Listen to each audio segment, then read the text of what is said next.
think episode 3 is a good place to bring in my Spanish discoveries and what happened to me after I found them. 1513, the Spanish were well on their way to finding the west coast of the Americas, and were the first 16th century Europeans to see the Pacific.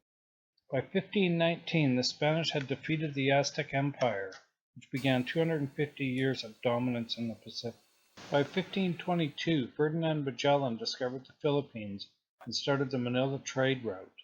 The Spanish built settlements and ports in search for legendary riches, minerals, lumber, and agricultural land. In 1577, Francis Drake was hot on the heels of the Spanish, and history hints he left 20 men somewhere in the North Pacific to aid the Indians and gain support in the English fight against the Spanish.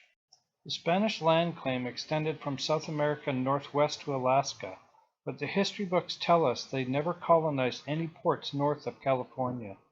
The stories from the Indians tell a different picture. They tell of a Spanish mine where they enslaved the Indians. One thing the Spanish didn't realize was that, I quote, lost bonanzas of Western Canada. Tribal warfare and all its necessary evils, such as treachery, murder, and kidnapping, were a way of life. They clearly let their guard down and paid the price. We follow the coast up from California like the Spanish did. We pass by areas that don't really fit what the Spanish were looking for.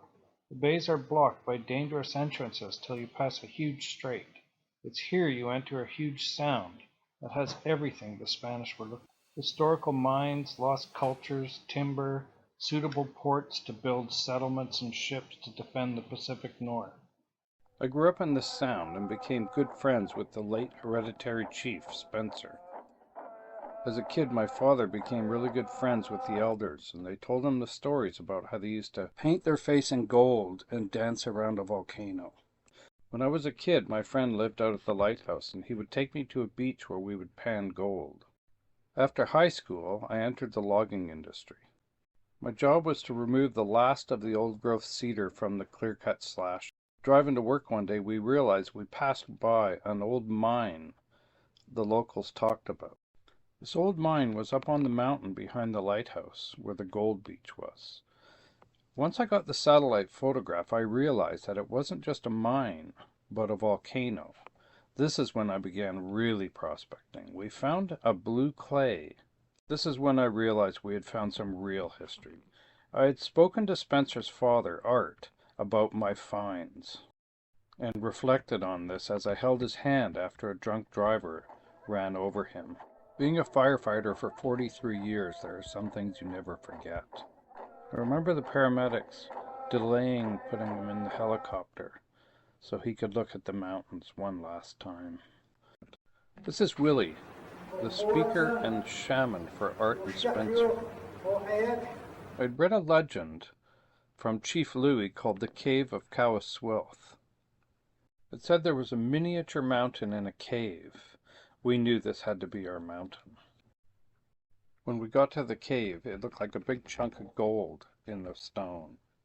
And sure enough, the setting sun turns it into gold.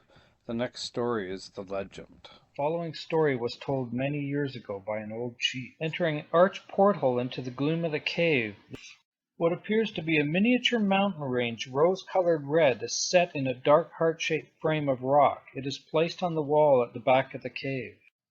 Through the second cave, the setting sun of the summer solstice shines in the cave in such a manner as to light the upper slopes and peaks of the diminutive mountain range. This was getting exciting. Celestial rock art. We approached an elder whose father had built the West Coast Trail right past this mountain. We told him what we found and asked him if there were any other caves with miniature mountains. He said yes. Go to the old woman's cave. These caves are domes of rocks dedicated to a sacred mountain that are illuminated on the solstice. He pulled this out and said, "Look what my father found. Chunks of raw ore, gold and silver, hacked straight from a wall somewhere." I took old Willie to the solstice cave. It was like he had been there 1,000 times. He started pointing things out. The petroglyphs on the rock, the miniature mountain, it has this small petroglyph at the top. We compared that to the volcanic crater at the top of the mountain. Excited, I went straight to the archaeology branch and told them what I had found. I told them I found celestial rock art, where somebody had carved the image of a crater on top of the miniature mountain. I told them I found a volcano depicted in 2 caves. This is the crater at the top of the mountain. This is the lava flow, which is unglaciated. This is the old trail system that was used by miners on the mountain. This is the line to the caves. It's been 30 years since I brought it to the attention of the Heritage Branch. It's hard to believe that I'm actually now older than the forest. Archaeologist Steve Aitchison laughed and says, "We know what the petroglyph represents." I refuse to use his word. Let's just call it motherhood. Eventually, Grant Keddy sent me a letter stating, "We feel what you have found is fictitious association to what we call native rock art, and I wish to end this by saying we agree to disagree." After the archaeology branch stopped laughing, they did say they would send somebody down to see what I had found. After waiting for 10 years, I bumped into Willie, and I took him out to the caves, and this is his story.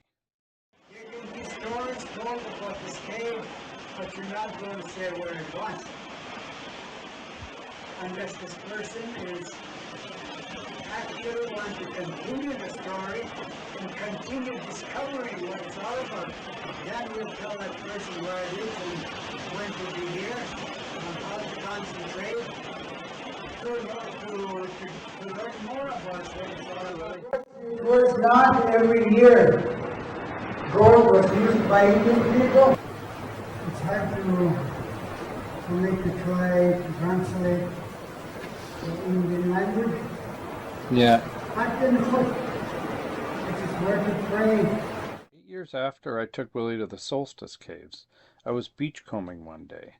We saw a log stuffed into a cave, so we entered it. The first thing we saw was the skull and these leg bones, and then deeper in the cave we found a box with a skull and crossbones in it. I never had an interest in Indian burial caves. After hearing stories about Spanish bodies in caves, I started to question whether these are actually Indian burial caves. After we realized we had found Spanish and English in these caves, we knew we were onto something really big. The problem was, and still is, the archaeological branch in Victoria still commits defamation of character against me. They still tell people I'm nuts, and people believe them and continue to do that. I've warned the governments, Indigenous and my government, that I'm going to start making my videos public. When I had lunch with Robert Kennedy Jr. in Clayoquot Sound, I showed him my discoveries and he was quite interested. Maybe I'll send him the video as well. At that time he was an environmental lawyer, and now he's just an ordinary government worker. This next video is one I call the witch hunt. But I want to point something out. This mountain is an ancient mine. This cave has a smelter for that ancient mine. When I took Willie out there, we sat and watched the morning sun of the winter solstice rise over the Olympic Peninsula and shine past the whale into the cave.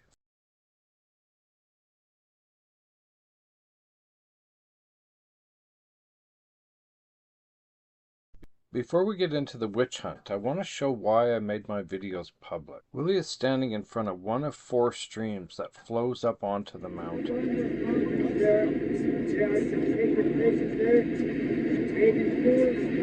Although all this mountain's been clear-cut, it wasn't until last year that the first of these 4 streams was destroyed.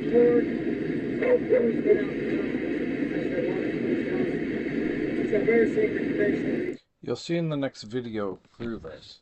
They went through great lengths to prove I was insane, to protect the way of logging, to make sure this mountain got completely logged off.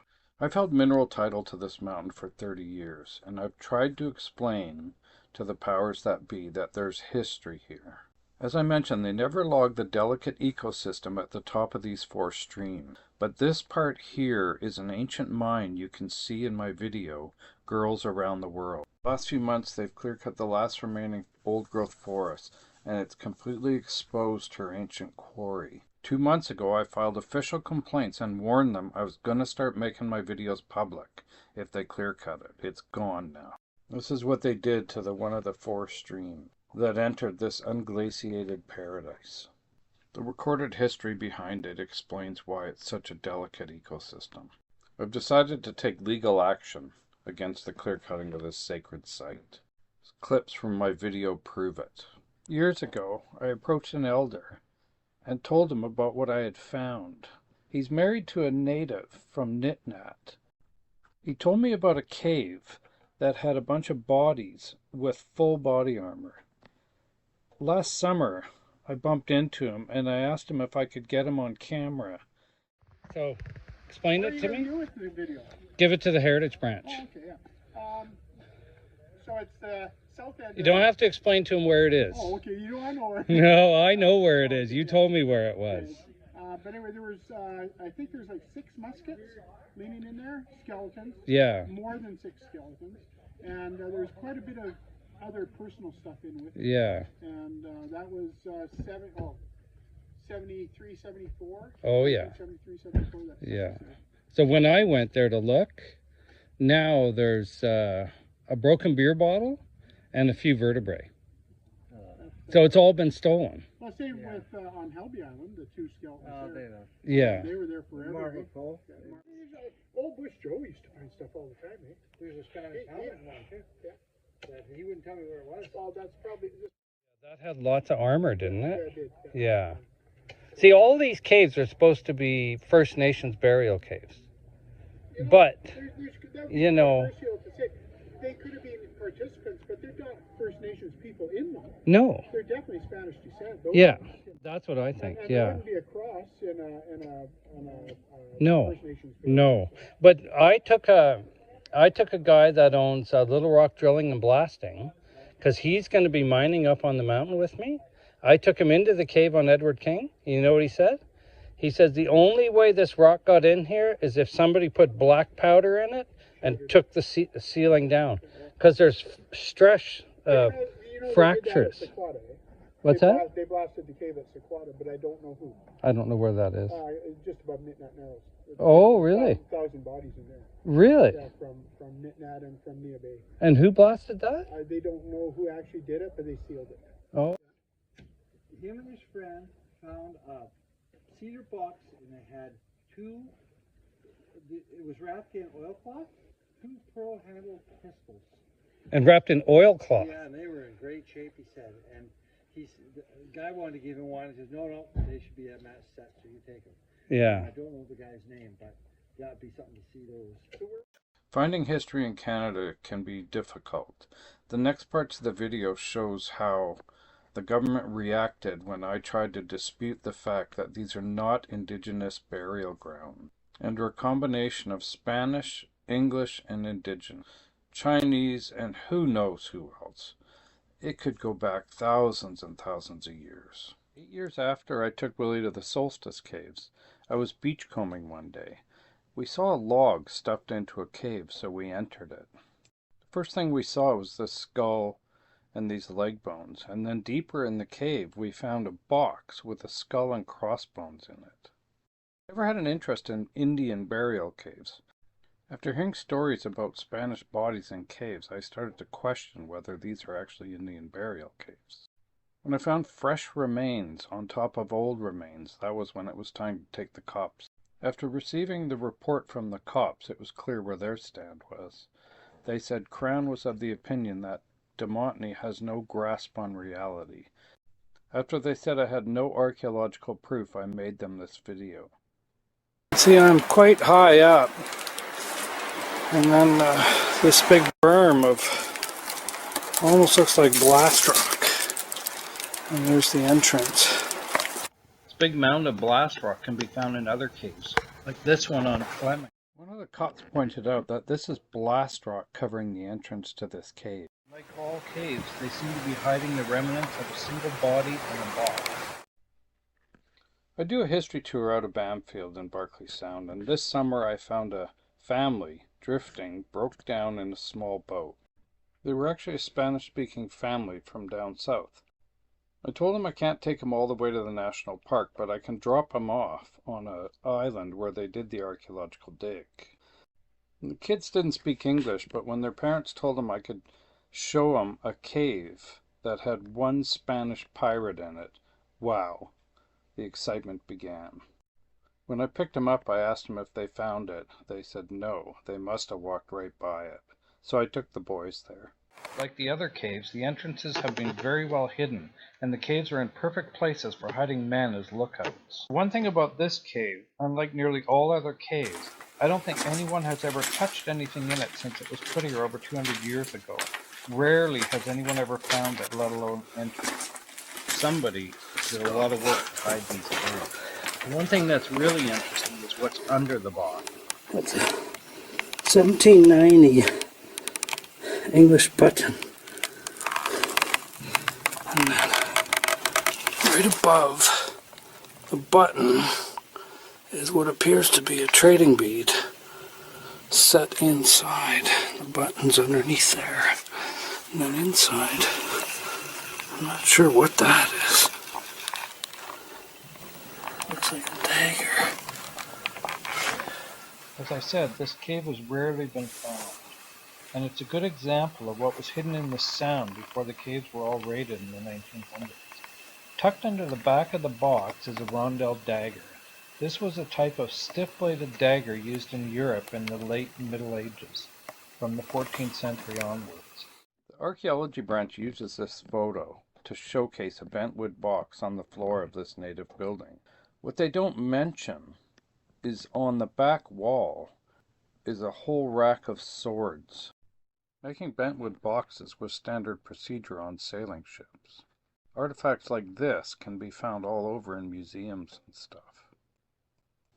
When I took the cops to these sites, it wasn't to just show them the caves that I had found, but it was also to show them the bodies we found in the old homesteads. This is artifacts from what we believe to be the body of Eddie Banfield. While searching for history, we found the unmarked graves of 2 murder victims. 7 years after waiting for the cops to do something, I got a phone call from the Hwayat inviting me on a reburial ceremony. I said, "You're really going to rebury the artifacts from Eddie Banfield, a person your chief murdered 100 years ago?" It's unbelievable how far these cops would go to put me in prison. I call it hiding history. It's obvious the archaeology branch played a big role in calling me crazy. I'd taken lots of people to these sites. Jan is not just very smart, she's also English. The archaeologists just have to get off their ass and come here to see The what coffin, we hear. the first coffin. And then there's the boulders. If you go here, and you see the board,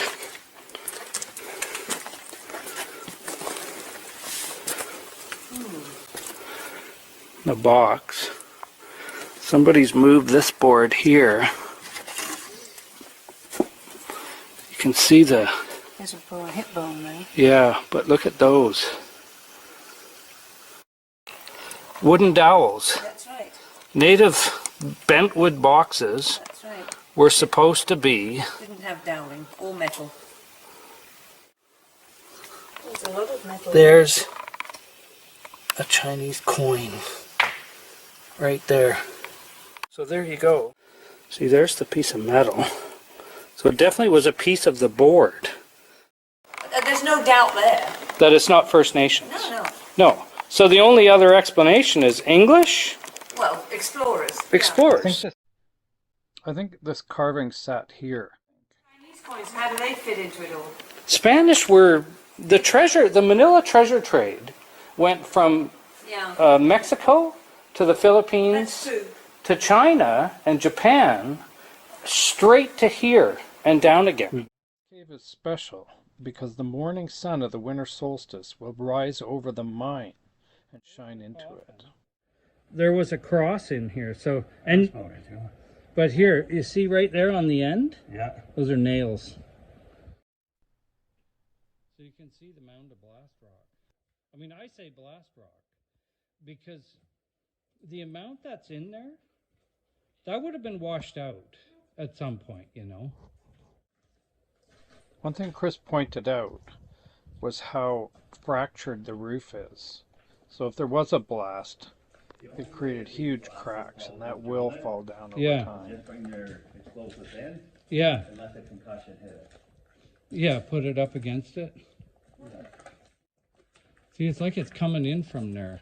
So if they had enough dynamite and stuck it in here, I mean, that would bring the top down, right? Or they tried to put a shaft from the top down. That's what I think is here, is a shaft. So you can see the rounded boulders. But then all of a sudden, look at the angled ones. The archaeologists and natives who did the first report were not geologists or blasters. And look how far back they go. They could not see the blast rock. Well, it gets crazier. I'll show you the box with the Chinese coins.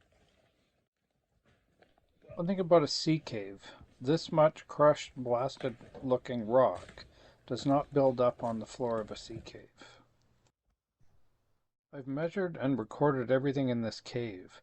This mound of blast rock is over 125 feet long. This is my drawing. It shows the location of the two coffins and shows the location of the blast rock. This is their drawing. What they don't show is the blast rock.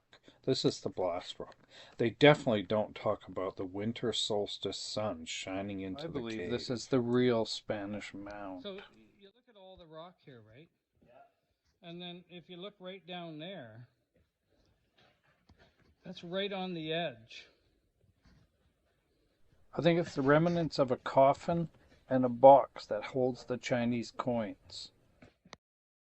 These coins came from Jimmy's Island, and I guarantee they're the same year, 1622, the year Francis Drake's memoirs were written. It's unbelievable how far the cops went. The Huayet said that I took human remains and was psychologically unfit to stand trial. They tried to charge me with indignity to human remains. A jaw with 5 teeth out of a murder victim. The National Park was the first one to get involved. This was during the dark days in Bamfield. The logging company put in some really nasty guys to shut the town down, to ensure that it didn't go environmental. The park was wrong. I went to the Clayoquot Sound and showed people the solstice caves, telling them about the heritage desecration. This assumption that I was nuts actually started with the archaeology branch years before. I told them I had found evidence of a seafaring people creating rock art. Claim I'm nuts. For 2 years I've tried to get through Freedom of Information the archaeological expert opinion report on these caves. Crown Counsel says I have no grasp on reality, and says without any archaeological proof, express that he believes the burial caves are not native.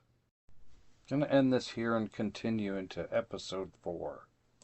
Conquistadors.